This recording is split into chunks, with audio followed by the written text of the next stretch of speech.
Welcome to Sense of Style. I'm Stuart. 7 fragrances that really are addicting. And you might be thinking, oh, addicting. That's just a nice way of saying you just like these fragrances and you want to talk about them. There's actually a little bit more to that. I've run into this problem because I have a lot of fragrances. I have a YouTube channel. I have to test them, right? So I get twice a day to put on fragrances to do a proper test. And I find myself, battling between the fragrances I want to wear in my personal life and fragrances I want to wear for the channel and test out. And I find these 7 fragrances in particular cause me some problems because once I put them on one day, I want to wear them the next. They really are addicting. So what makes a fragrance addicting? I think I figured it out. Number 1, they need to be versatile. They need to be something you don't have to think about. You can put on day after day. Number 2, obviously they have to be good fragrances that you really like and enjoy wearing. The third thing though, and it's hard to quantify, it's just they're easy to wear. You put them on one day, you can wear them the next day. You don't get sick of them. They're easy to wear fragrances. That's what really I'm talking about today. That's the crux of this video. Here's why. I find there's a lot of my favorite fragrances of all time. Dior Homme Intense, for instance, or Polo Green. I love these fragrances, but I don't find them addicting. I'll wear them once or twice. That's great. But I don't want to wear them day after day after day. These 7 fragrances, I do. I really do think there is such a thing as addictive fragrances.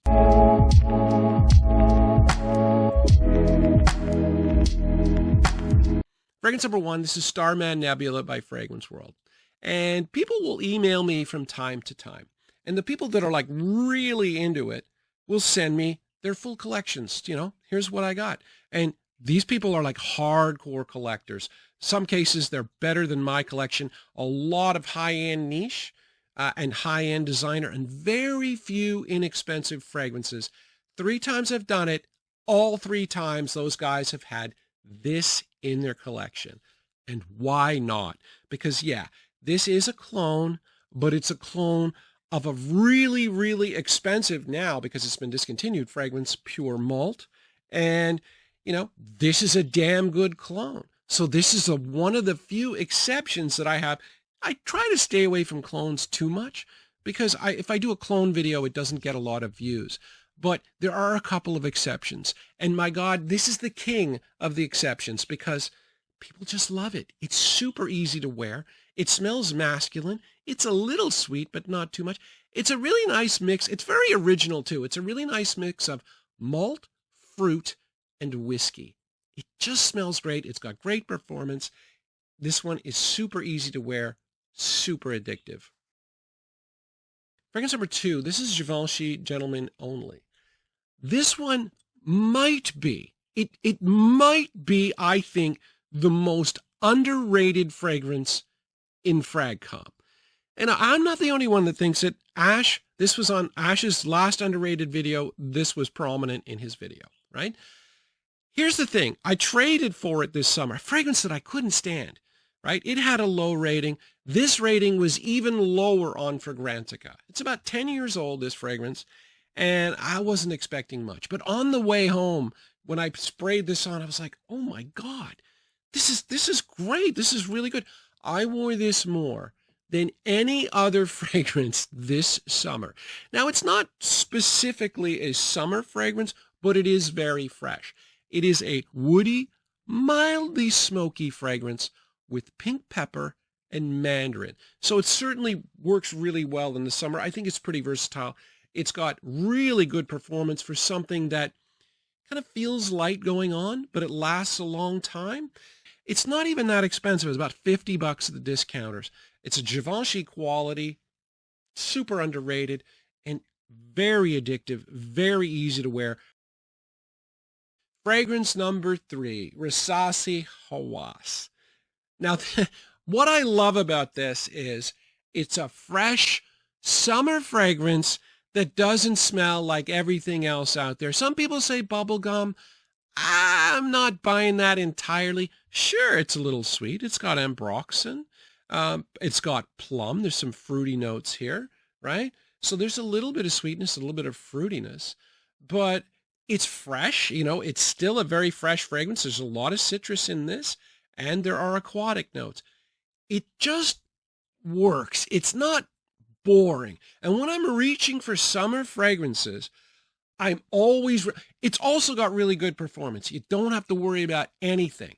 Really easy to wear in the summer, I find.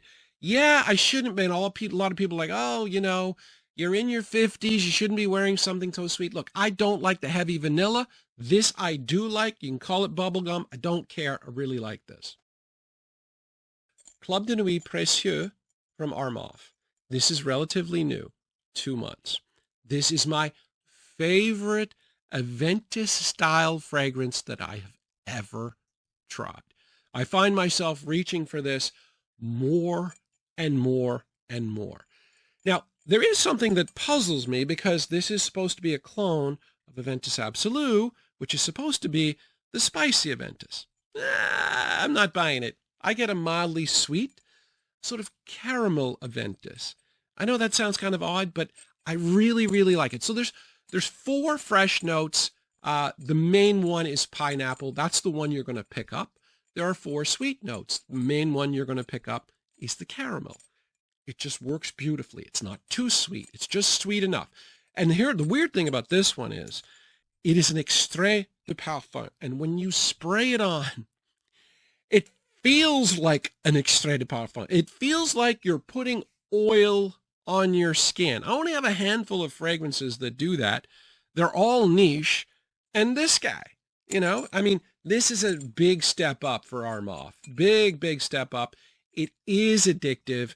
The only problem with this one, though, is I find because it lasts so long, I find if I put it on in the morning and I'm going to test in the afternoon, it'll mix with the other fragrance. But yeah, this one's a winner. Fragrance number 5.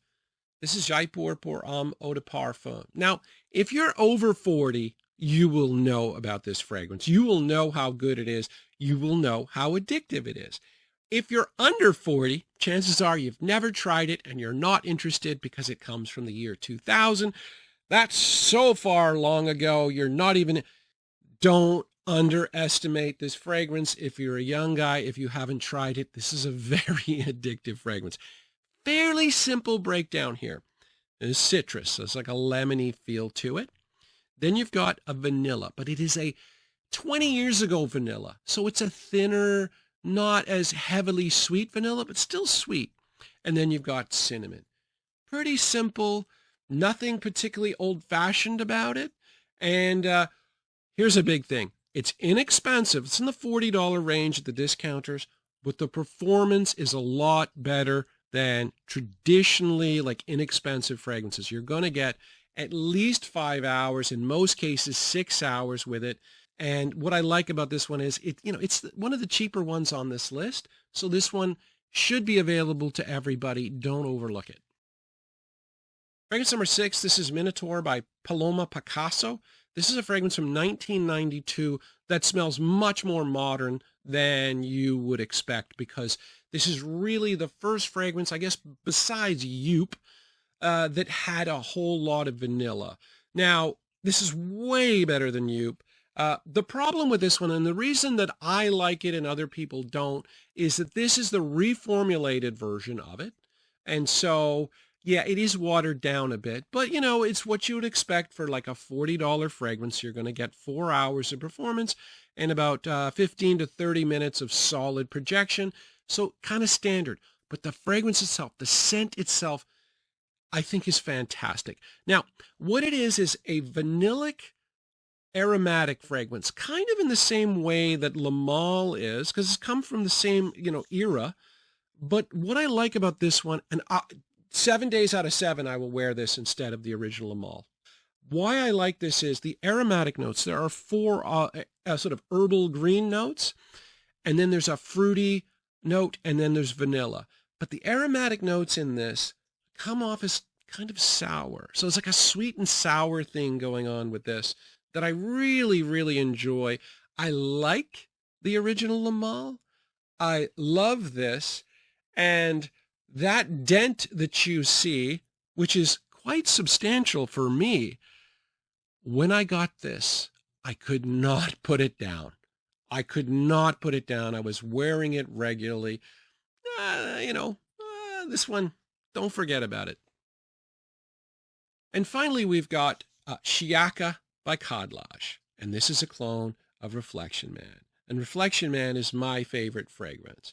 This is the best clone of Reflection Man that I'm aware of. And it's damn good. It's about 90%. It's a little creamier, not quite as fresh as Reflection Man. Performance is very good. Very, very good. It's one of those ones where you spray a couple times, give it a week, and then it's fine. 6 hours longevity. It's just that I love that mix of, white florals, sandalwood, iris, and rosemary. You get 90% of Reflection Man with this. You get good performance. I use and abuse this one way too much. I'll wear this one usually twice a week kind of thing, which for me is really crazy. Anyway, I do really think there is such a thing as an addictive fragrance. I do think it's different than a standard, I really love this fragrance. Some fragrances just lend themselves, you want to wear them again and again and again. And I couldn't come up with 8. These were the 7 most addictive fragrances that I have. Anyway, thanks for watching. Hope you enjoyed it.